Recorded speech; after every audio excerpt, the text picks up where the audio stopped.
Hi everyone, Breakfast with Max. Welcome. I'm very happy that you join us. I'm here today with the wonderful Nikki Fouere, Fouere, Fouere. Nikki Fouere, and I'm very excited for our conversation today. And please, I let you, Nikki, introduce yourself. Oh, thank you, Max. Thank you for inviting me. And I'm so happy to be here with you today. So, hello, everyone. My name is Nikki Fouere. I live in France. Max and I are European neighbors. And I'm an Ascension teacher, I'm an energy therapist, a hypnotherapist, an intuitive guide, a light worker, and I'm on this journey of ascension with so many others. And I'm excited today to talk about this journey with Max. Yes, so let's start, let's say, from the beginning of the ascension. So, how did you come to be into this path? Um, how did you discover that you were connected with other beings and right, these kind of things? Oh, well, let's see. It's been a long journey. It's interesting. Everything that I experienced was a stepping stone to another thing. I'm sure you know what I mean when I say that. So I began a spiritual journey like over 30 years ago. But at that time, my what I call today divine source or infinite wisdom was called God then, and God was outside of myself. But I did have a relationship with God nonetheless. But that relationship was one, I would say, of disempowerment, where when I got in hot water, I called on God, right? But I'll say one thing: that relationship with God was a way of connecting. So it was a way of knowing that I wasn't alone and that there was a power out there, right? I didn't understand that the power was also within me. So that went on. And I would say a couple of the benefits from that was I cultivated a lot of gratitude. So I think gratitude is one of the greatest tools in this journey because I don't know about you, but as a child, I was conditioned to see what was wrong, right? No matter what was going on, the focus was always how it could be better, and the focus was always what was wrong. So you know when you have those like puzzles or things as a kid where they have like a picture and you have to find the anomaly where so one thing is wrong. You're supposed to find the thing that doesn't fit within the picture. These are like cartoons, and I think they're called Charlie cartoons or something. In France, anyway, we have them. And that was like how my life was. Like, okay, I had this, I had that. Okay, that's tick, that's done. But what's the thing I need to fix so that my life can really be good? And that's how it was for a long time. And I was curious, always curious. So I was always, there were always teachers in my paths. So in the beginning, I think like in, let's see, 1992, I was introduced to a book called Only Love, I think it was called, and it was by an author named Gerald Jampolsky. And it was my first connection with this concept of love, how love has a power. And later in life, I would see that love was actually divine wisdom, and love was within me, and it was my essence. So that was my first contact with that. And that book was really pivotal for me because it allowed me to depart on a journey of moving more into love. Okay. I was still in duality, but love was taking a greater place in my life as opposed to fear. And that's what I noticed. I was still, I would say, having that mixed vibration of gratitude, but wanting to fix things. And then I think it was in 2004 or 2005, yeah, that I was introduced to Abraham. So Abraham Hicks. And that was when I learned about the law of attraction.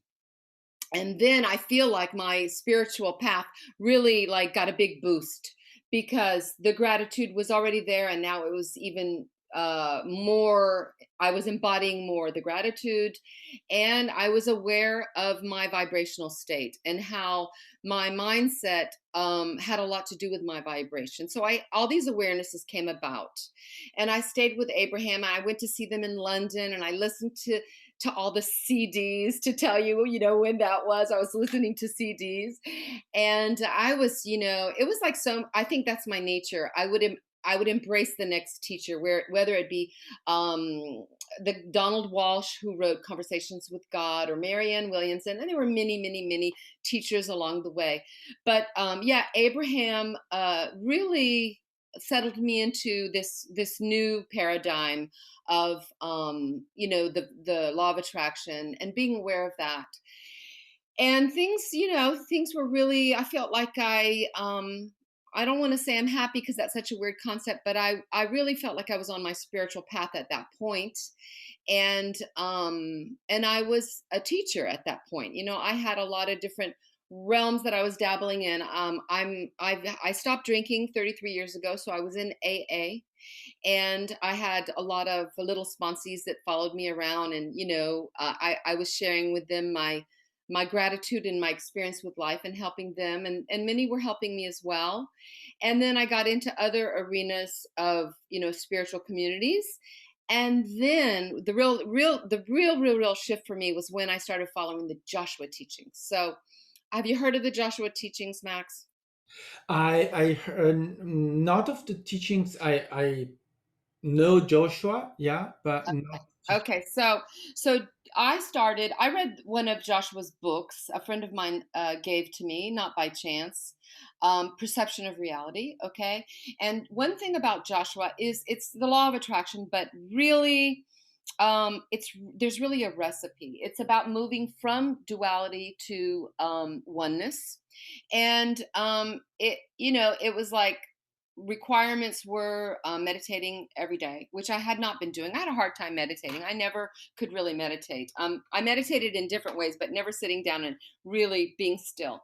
So I started meditating every day. I got involved in what was then called the one-on-one program, where I wrote 3 to 4 letters a week to Joshua, which was Joshua is channeled by Gary Bodley Temple, and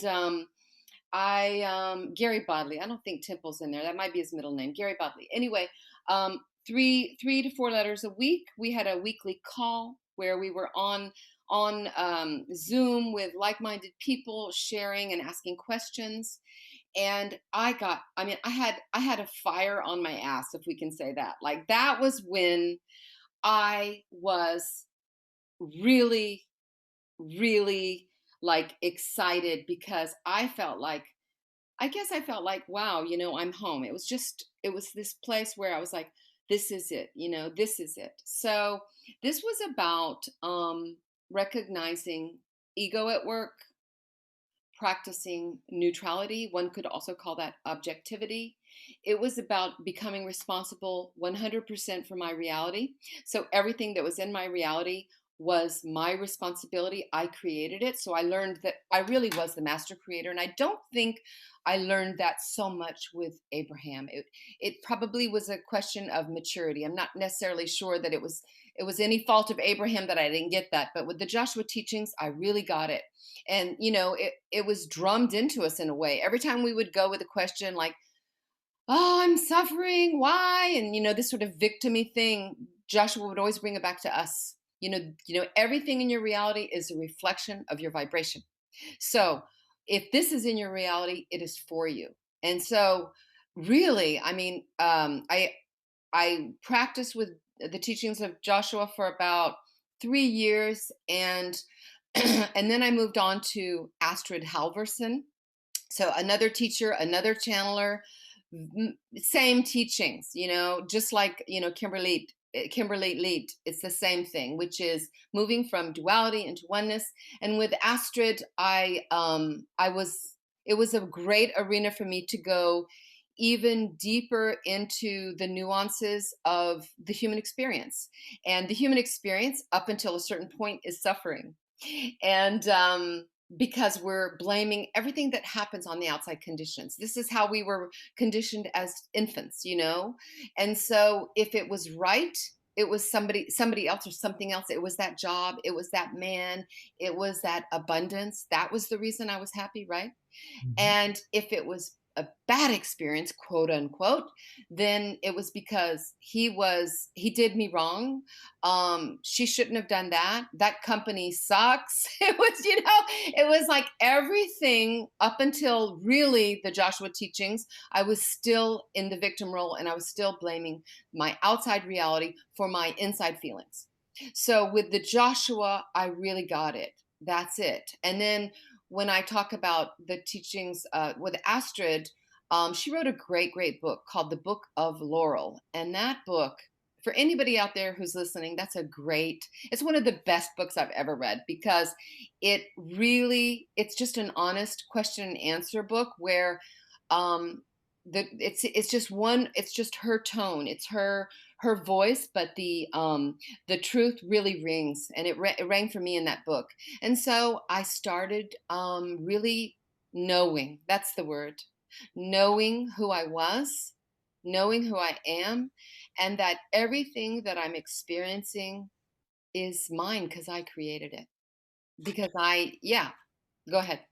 But that's amazing because you see, and I think that is a pattern that we all experience, is that externalization. So that think of learning the outside, to value the outside more than the inside, and then coming to, through our path, to the realization of the inside, and suddenly realizing how painful the externalization can be, when how much more soothing, or right, much more quieter and empowering it is when you internalize everything. That's That's amazing, because it's just the way it should be, right? The way we are, actually. We That's right. are, That's right? right. So being able to step into that power. So you asked me about when I started knowing that there were guides and angels that I could connect to. So I think that really happened after I'd been meditating about a year with the Joshua teachings. And I started doing like the automatic writing, right? Because in the beginning, you don't believe it. You're like, oh, that's me, right? Yeah, absolutely. Oh, so that's my ego. I think I'm a channeler. So I used to say, "Oh, I'm not a channeler. I'm not a channeler," And I started writing down the messages, and I would ask questions. And I actually still do that, like there's a good question for anybody who has doubts, or anybody who wants to practice connecting with their guides and angels. Is a good question is just like get quiet, sit, meditate, and then whatever you do that really centers you. You could go for a walk if that's what works for you. But then you sit down and you write out this question: what does my soul what does my soul want from me right now? And then listen to the answer, and you can write it out. And that's how it started happening for me. And then yeah, but I haven't been like a public channeler. I don't really have a desire to be a public channeler, but I channel for my friends when they ask a question, and mainly I channel for myself. And different entities come through. There's my higher guide, Asana, that comes through, and she's quite wise. And Metatron's been coming through lately, but Mary Magdalene is my main spiritual guide. And oftentimes when we do the round table, Mary Magdalene and Jesus are there. So Oh, it's wow. it's really beautiful because I never feel alone, and there was a period where I was like, yeah, right, sure, Mary Magdalene's your guide, sure she is, Nikki. But like time and time again, and then I've had channelings, and they're like, oh, Mary Magdalene's with you. I'm like, yeah, yeah. So you know what? Everybody has this. This. Everybody has their guides. Everybody has the access to the divine wisdom. And when you clear, and that's the thing that's really important for me, and I guess anybody on this ascension journey is, here we are in this 3D reality moving into this 5D reality, but there's a process, and that individual process is to clear the dark. The trauma, that's been my big thing. I've been clearing trauma for so long. It's like that was like connected to the suffering that was from my childhood, that was from other lifetimes. And so the thing about this spiritual journey is, for a long time I thought the mindset was, when I okay when I get to a certain future version of myself, then I'm going to be truly lovable. Then I'll have made it, right? I'm going to plateau onto this like angel space. you know? And no, no, no. The ascension journey is not like that. The ascension journey is the ebb and flow of the human experience, because we still are here on this earth, even if we go into realms that are multidimensional and beyond the physical self. We still are on this earth in this human body, which is our temple, having this human experience. And so I'm where I'm at now in my journey is that I'm really stepping into embracing it all. And it seems so simple, but it really is about accepting exactly what is. And it's funny because I always have had this idea that when I get to this certain spiritual place, there will be no longer any like guilt, shame, self judgment. Forget about it. But the good news is, I'm no longer surprised. Right, the surprise thing went for a long time. Like, really, that's back? Thought I cleared all that. Now I can see the beliefs around the trauma are greatly reduced, and the self talk, the self judgment.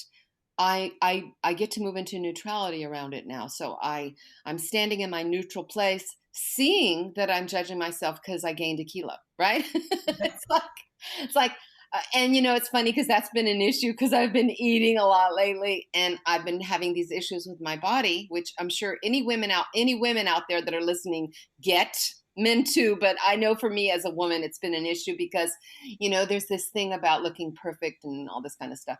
And it's I think that everybody has a weight that they feel good in, but weights vary. My weight doesn't stay the same. And so I've been having this talk with myself, and I ask my guides, what's the deal? Because I used to be able to like semi fast, and I drop a kilo and nothing's happening there. And my guides were like, when you can love yourself fully at the weight you are right now, then we'll look at it. It's like moving into self-love right now. And so that's one great thing about having access, because you're not reading books to find the answers. You're just like, what's the deal?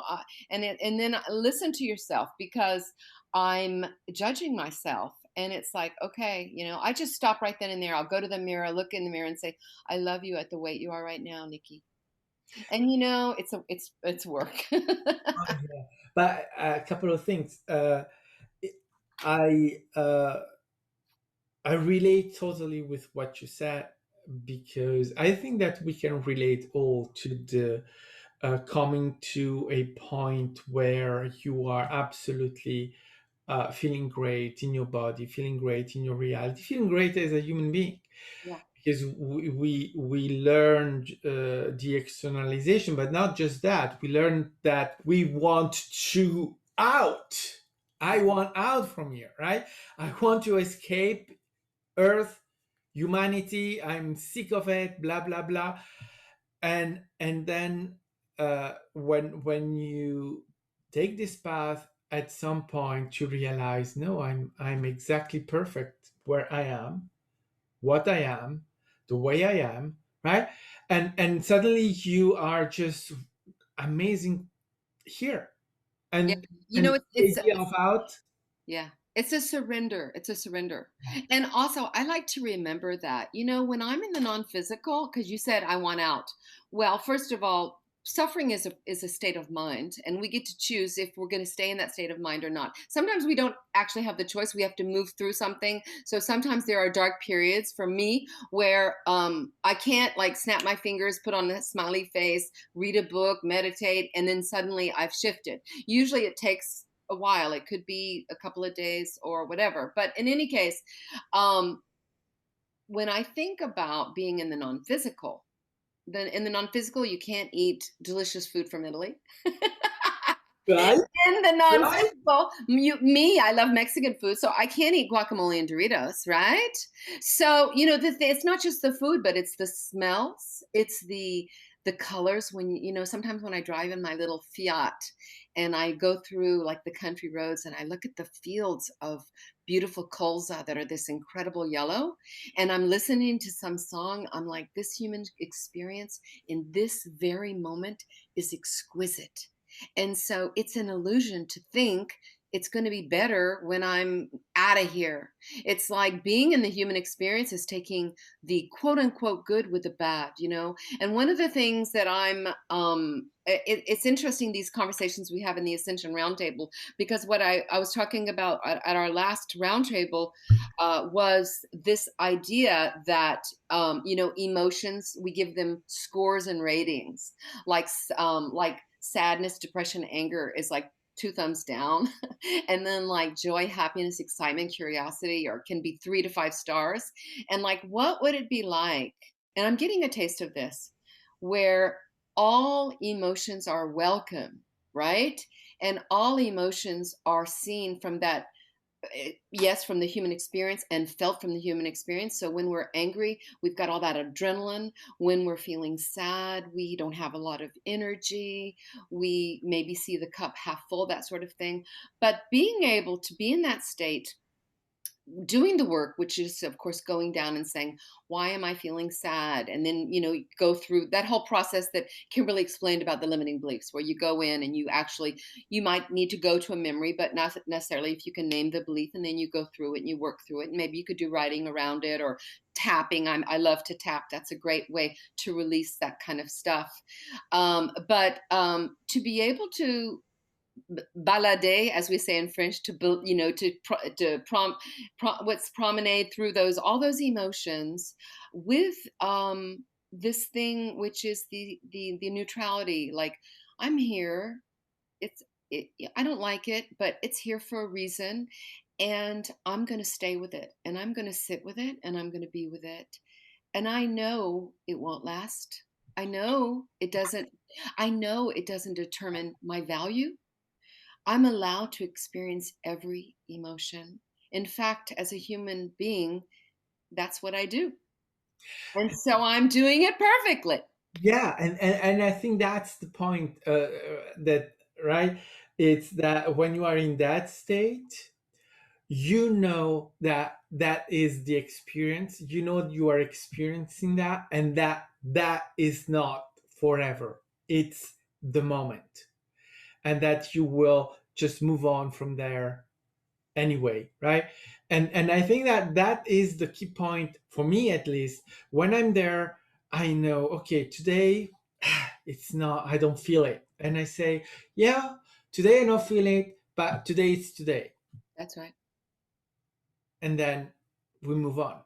And the thing about it is, when you're in that place, we as humans, we resist it. We've been conditioned to resist it. Something's wrong. How can I fix it?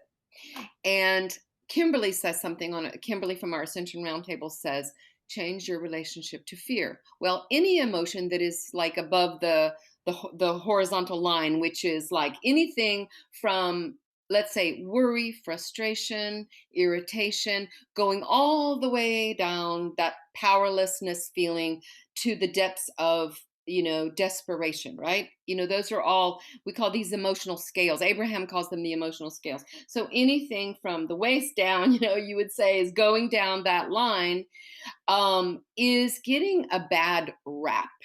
What would it be like to say, it's okay for it to be here? It's okay for it to be here. I allow it to be here. I feel frustrated. I allow this frustration to be here, and I love Nikki in this state of frustration. It sounds like, I'm in love with myself. Well, you know what? This is the work, because restoration of self-love is the ascension path. When you fully embrace who you are and accept all parts of you, that is when you move into more expansion. That is when you have more love for everyone around you. But it begins always with oneself. And it's such a shift from how we grew up in the victim role, with everything being everyone else's fault and everyone else's responsibility. And if only so and so did this or that, or said this or that, or if only this had happened, if only I had got that job. But every single thing that didn't happen was also for you. And that's the work. That's it. It's like, okay, this is for me. It's easy for me to say, right? But there are things. Imagine, if you lost a child, for example, or I don't know. There are situations that you think, how in the world could child trafficking? Imagine, we were talking about this a little bit on the Ascension Roundtable. There are things that you think that doesn't that idea of everything's for me applies to a certain degree, but certain things, no, no, no. But when you have those exceptions, then you're in duality, because believe it or not, everything is for you. And everybody's path is individual. So we don't know why souls came to this earth, perhaps into your family, and only had a short journey with you. We don't know what their exploration was. But when you truly understand the way the universe works, then you trust that that was the way it was. And that's another thing, is this idea of control. It's like, we are all, if we're in duality, we're controlling. We're trying to control all the conditions. And so when you can imagine that this thing shouldn't have happened, that's really not accepting how the universe works. Yeah. Interesting. I was talking with Isabel last evening, yesterday evening, and my sister has lost her child, her baby. Well, it's now more than 10 years ago, Mm, and you have right. We were talking, saying, yeah, that is an awful experience that no one wants to experience, right? You don't want that. If no. you had to choose consciously, that's the experience that everyone would say, I don't want that. Yeah, that's right. However, we were talking about that, and then we say, well, yeah, but I realized that that was essential for her as an experience in that moment.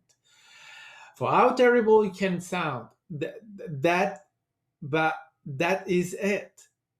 Uh, because she needed to be separated from the father of the child, and that happened, right? Those things, and where you say, why couldn't they separate in another way? No, they couldn't be separated in another way. That's the way they choose.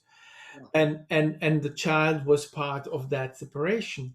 And you also know that this is one version of the reality. There is another version, but that didn't happen, right? The child didn't die in every version of reality. Yeah, This that's in right. this Mhm. one, it happened, and it served something for my sister Yeah. in that, for her, obviously, even though for her it was much more pain than anything else, right? That thing that is just killing you inside, of guilty and everything, because you feel that it's for her, it was like if she had killed the baby, right? Even though she didn't. But and everything that is happening subsequently, but you realize, well, yeah. And then it still happened, and she survived it, even though, right? So you see that these things where we will say this is impossible to survive, this is absolutely the thing that I really, when it happened, it happens.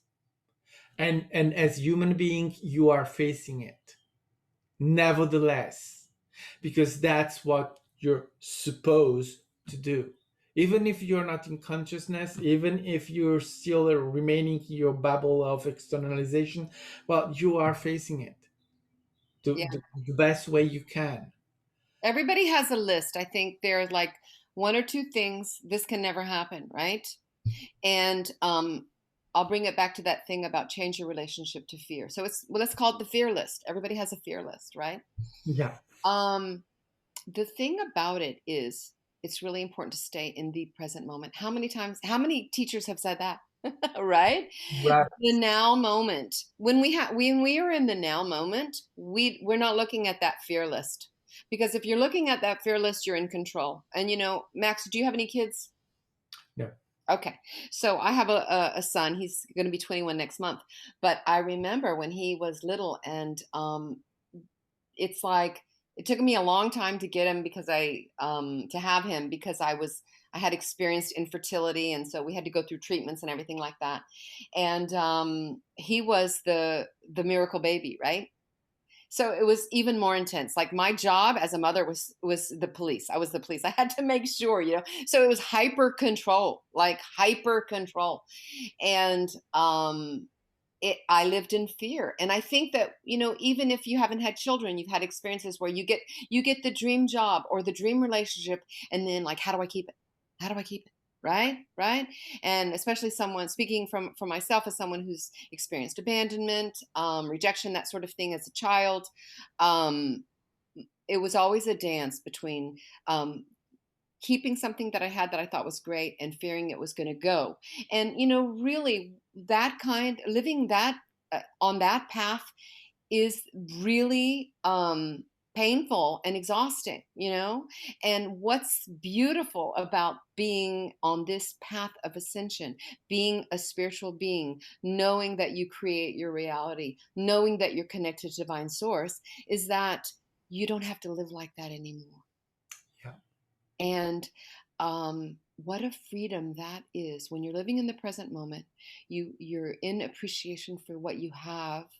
You're having faith that if you have desires, if you have things that you want or situations that you want or whatever, that anything's possible. It begins with you. It begins with caring enough about yourself that you choose not to suffer anymore. And it's not like a snap thing, but you take baby steps each time. You take baby steps to relieve the suffering. You're willing to look at some of the stuff that you haven't looked at for a lot of your life, you know. People say I'm stuck or I'm too old or this can never change. Not true. Not true at all. I don't care if you're 18 or 80 years old. Today is a new day. Today can be a new beginning. That's fantastic. True, absolutely. And I think that if we pay attention, we can see that happening at any. My mother was absolutely against getting vaccinated. I think I told you before, and suddenly she decides to do it, and from her mindset, that think of changing from opposition to saying, "Oh, I'm gonna do it," it's just gigantic. It's just It, huge. absolutely. It's a lifting of the resistance. Yes, but you see that, wow, she has been able, and she's 70, well, something. uh, Yeah, you better ask her permission on that one. yeah, right. She's 40, and well, anyway, and to just accept to that change in her, right? And when I could say she has a lifetime of resistance of being right heavy and externalization and blah blah blah, and then suddenly, wow, it's you could say it's quite like a miracle, but no, it's not a miracle. It's simply, right. Yeah, absolutely. You know, that makes me think about something that I think is really key when you're relating to others. And this is just my experience, but so you have people in your life, whether they be close, pretty close friends or family members that you know, in your experience over the years, over time, you have a way of relating to them where you have these beliefs about them. You know their limits. You know how they're going to react in certain situations. You might not share certain things with that person about yourself because you know that they might have a negative reaction or they won't be receptive to it. So you've got all these beliefs, your own beliefs, plus the beliefs you have about that person. And so you sort of keep them in that role and you limit that relationship with them because you've got these ideas about who they are based on, your experience with them and their lifestyle, and they're different from you. That's one thing. And I want to share an experience. So my sister is one of those persons that she's never been, curious too much about waking up, so to speak. And she's been very anchored in the victim role. And she's had a slew of health problems, which, when you don't look at your stuff, I think you tend to, it goes into your body and then you suffer, right? So, I have had this limited relationship with my sister as I've been on my spiritual journey. I've sort of had these ideas like, okay, I have a 3-day window with my sister. She lives in Florida, so if I go to see her, I can't stay longer than 3 days, and I have to walk on eggshells so that she doesn't get mad and all this kind of stuff, right? So as I was, moving more into my authenticity, really tapping into who Nikki truly is, I became more and more myself with her. And I began to reveal more about who I was and how I saw the world. And I remember she used to say things like, Nikki, you're too naive. And, I'd talk about moving into love, and she would be like, don't go outside at night. You're going to get kidnapped and raped and murdered. And it was all fear based, And I would just laugh and I would say, uh-huh, uh-huh, uh-huh. Well, anyway, I continued on my path of becoming more and more authentic, revealing who I was. I didn't try to teach her or anything like that. But I just became more and more vulnerable and real with her instead of protecting myself for fear of judgment and, scrutiny, whatever. Well, I went to Florida just before the COVID happened in February, and I kind of debated if I was going to invite her to stay with me for a few days. And I decided, yeah, moving into more love, I think I'd like to invite my sister. So she came up, and it was our last day together. We'd had a great time, and I surprised myself because it was really fun. Like she didn't trigger me like she used to because I'd done a lot of work, and I felt so much love for her. It was amazing. So anyway, we're on the highway. She's in another car because we're going to go have lunch, and then we're going to go our separate ways. We've spent 3 or 4 days together. And she's behind me, but she drives like 50 miles an hour and the speed limit's 70, right? So in my head, I'm like in my 3D reality saying, oh my God, she's going to miss the turnoff. Cars have passed her and she can't even see me. And my guides came in and they were like, choose to see the powerful sister that you have, right? Choose to like tap into her essence and see that version of her. And I was like, of course, right? So I was like, okay. So I said to myself, she can do this. She can see me getting off the highway ramp. And sure enough, she managed. Even though she was 3 or 4 cars behind me, I went slow and she did it. And then like we went to have this lunch together, and I couldn't believe it. It was like the shift was amazing. Like I loved her even more because she has so much fear. Like when she drives, she's so afraid. This is somebody who is so fearful. And I loved her even more in that state. And that was really a witness to this journey. It's like these people that you have these relationships with for years, they're anchored in all their limiting beliefs. They're full of anger, they're fearful, whatever it is that you identify them as being. There's always a window for seeing them in a different light. And that tapping into that window expands your relationship. It allows you to have another relationship with these people. And I think that's amazing. Oh yeah, I had something, let's say, similar with my mother.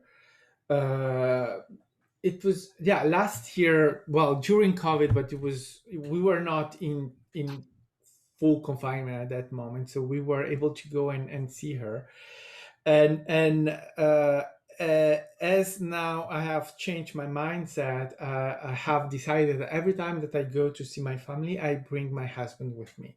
So to make it clear, right? He's with Absolutely. absolutely. There are no discussion about that. However, um, we went there, and my relationship with my mother is was quite inexistent through years. I stayed years without seeing, talking, or whatever with her. I didn't want to have anything to do with her until I decided to move on. But I have an idea of her, so which makes things right when you have an idea.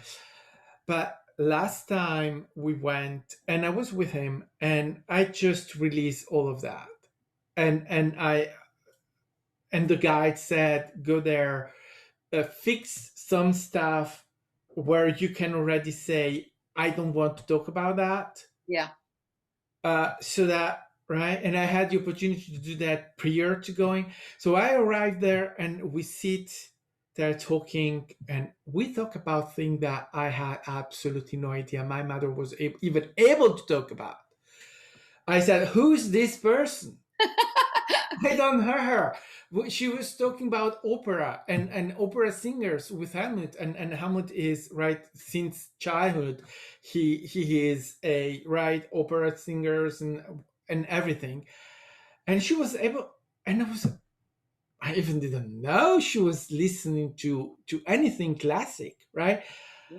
And many things, and I said, yeah, right, yeah, of Yeah. course. Isn't it delicious when your life, you don't change anything in the external conditions, but the external conditions change radically and open you up to these beautiful experiences. Yeah. This is beautiful. This is why we're here. You know, people are always talking about purpose of life, purpose of life. Purpose of life, okay, maybe we have missions, maybe we have specific things that we've come here to do, but our main purpose in life is to feel joy in the present moment, like having this conversation with you right now, exchanging these beautiful experiences together. This is why we're here. We came here to feel joy. And, you know, being a good human, I want to feel joy 24/7. Right? But that's not how it goes, you know? And so to be able to move, going back to the thing I was talking about emotions, if we could put them all on the same scale and everything was accepted and welcome, it's like these moments of joy are absolutely delicious. But if we didn't have those experiences where things weren't so great, we would have zero contrast. That's when we would be in non physical, you know? And that's the beauty of being human. We feel we get to experience it all.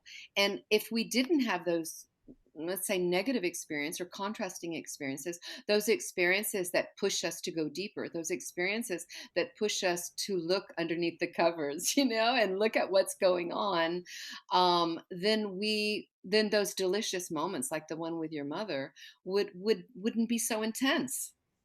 Right, but absolutely. And I see, right, your experience with your sister, it's amazing, and I'm saying, well, can I have it with mine? No. And but I know, right, it's that thing. And I see my sister is everything that is lackful, and a life of, but I've started seeing that as her experience. Yeah, That's what she is experiencing. And I'm not here to fix her. She that's doesn't right. need me. She Yeah, doesn't. So that's my perception of her. And whatever that is, it's my perception of her. She is her own complete, fully God, creator, uh, ego, whatever. She exists by herself. She doesn't need me. she's a master creator. She's Exactly. exploring her reality the way she decided when she went into that body, you know? And I think one thing that really helps is to, I remember I used to think, oh, I wish I could save these people. Oh, they're in suffering. And now it's like, people choose to wake up or they don't. Souls choose to wake up. My soul chose to wake up in this reality. So there's no hierarchy. We're not ahead of anybody here. Everybody is equally worthy. right? Everybody's equally worthy. We can honor her experience as we honor our own. Yeah, That's moving out of duality. That's moving into oneness, where we honor everybody's expression of self. yeah. Not so easy to do, especially with people who have lied, betrayed, rejected us, right? You know? But Um, then you come to the point where you realize, but that was my experience of betray and everything. That was in me, yeah, and totally. right, They were just performing a role that I requested. exactly. But that's difficult. That's It is. It is. It's so difficult because when you're in it, you think, what the heck? What did I choose that for? yeah, I don't get it. Why would I have chosen that when I could have chosen like this great experience, you know? And so, yeah, it is tough when you're in it, but when you move through it, you're such an expanded expression of self after that. I had one of those experiences for like quite a few years that was really, I didn't recognize myself, but now I don't recognize myself either because I'm the expanded version of all that suffering, so um, who would I have been had I not had that experience? Well, Roxanne would say, probably just a great, awesome, awesome self that you are.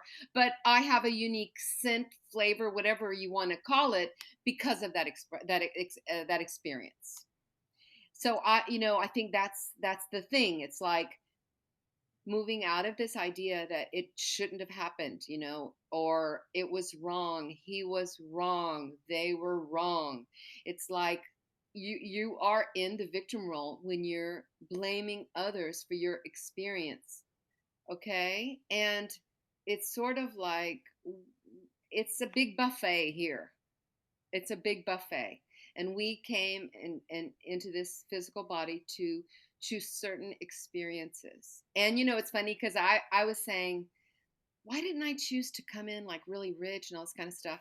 Well, I had a reading with a woman who goes into the Akashic records, and she was saying, oh, in your lifetime before this, when you lived in France and you were in a very wealthy family, and I'm like, what, like, oh my gosh, here I was, and then it reminded me, I've had so many lifetimes, and I've probably experienced it all at this point.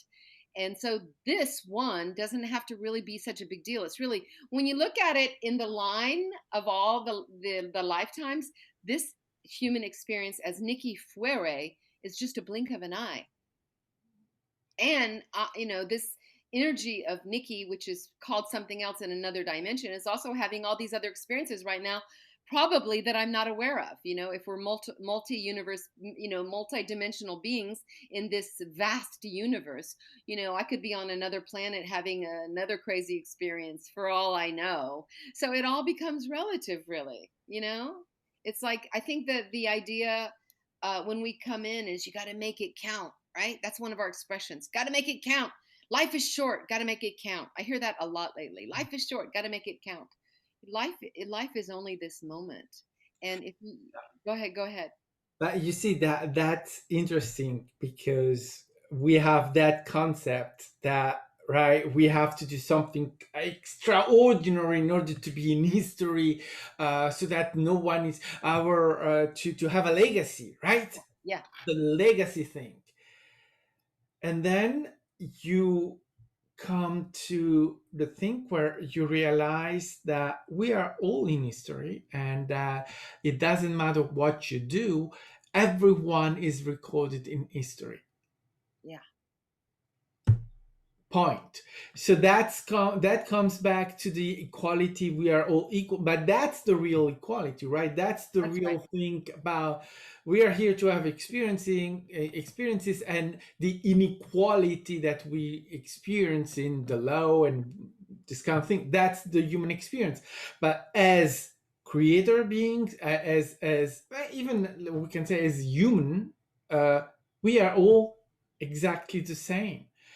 And I think for me that is one of the things that gave me the humility, right, to understand how uh, right, and to accept everyone for what they are and at the level or stage or path they are.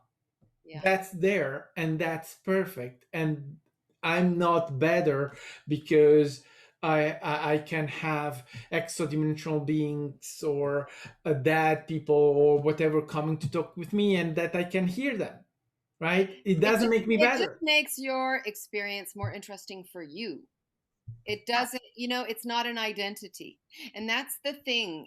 We really have to, we don't have to, but this ascension path is really about deconstructing what was constructed. So it's unconditioning all those conditionings. And so the identity, I took a course with Astrid called the self-acceptance course. And we did this exercise at the very beginning where we wrote down everything we identified with as ourselves. So I'm Nikki. I'm attractive. I'm a know-it-all. I'm afraid. I'm American. I'm a master teacher. I'm everything, like everything. Whatever. I'm funny. All those things, like the good, the bad, the middle, whatever. And there, when I started that exercise, I thought, okay, yeah, I really didn't. I didn't identify myself as this and this and this. I'm a good friend, right? Right. And then, like through the course, because I think it was a 6-week course, there were times that like somebody maybe called me and I didn't want to call them back, and I thought, oh, maybe I'm not a good friend.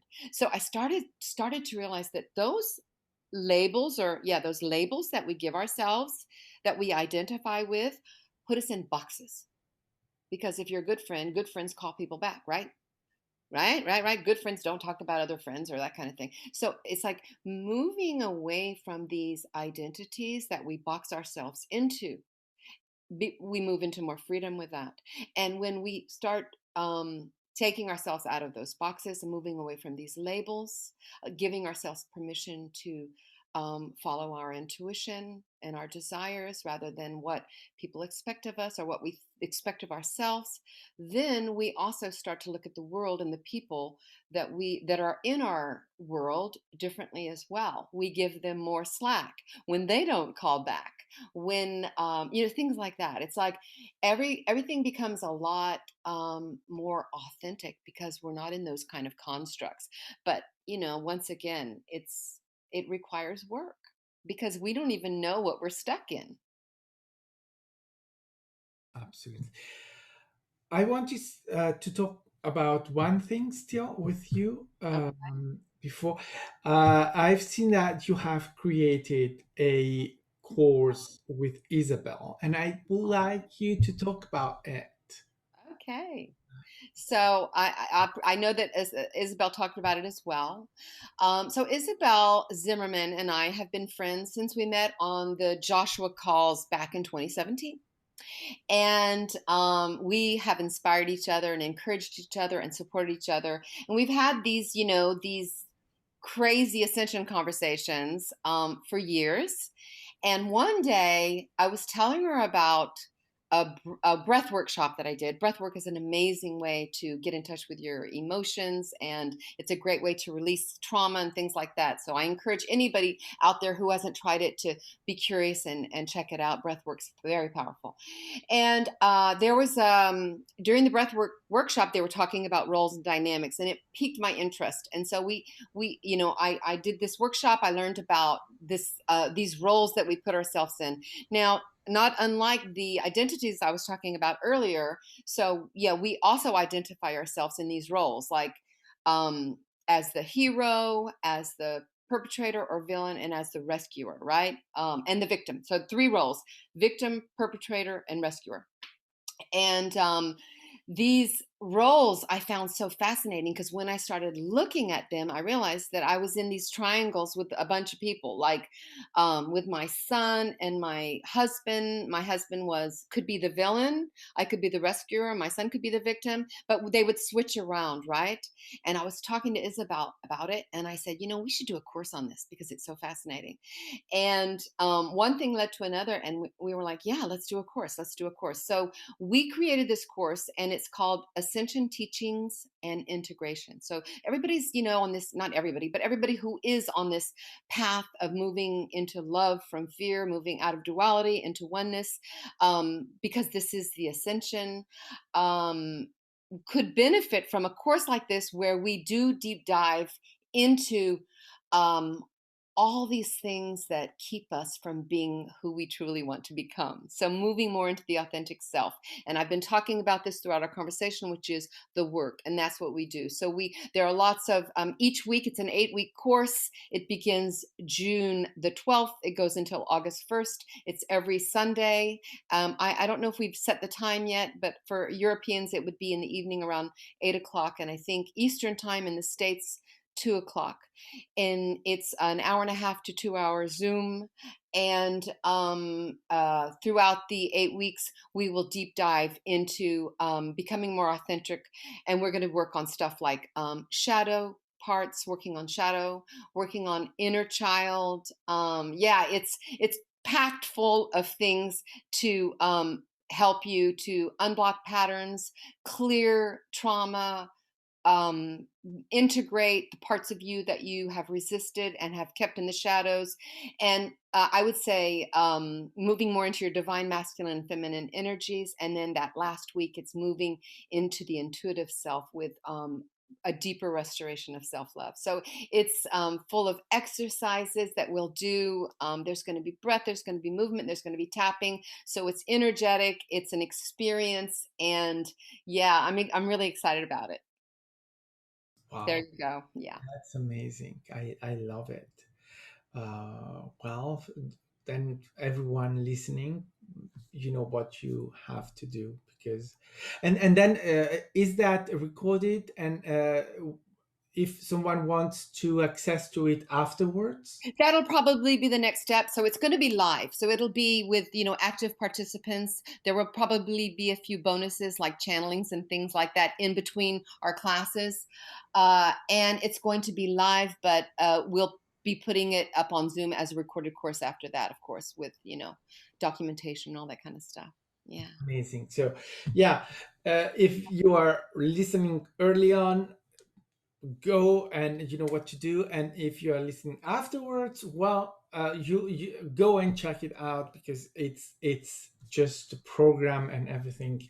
And you, I would do want to say we do have a Facebook page. So those interested, just go on Facebook and you can type in Ascension Teachings and Integration and we'll pop up for fantastic. Isabel Zimmerman and myself.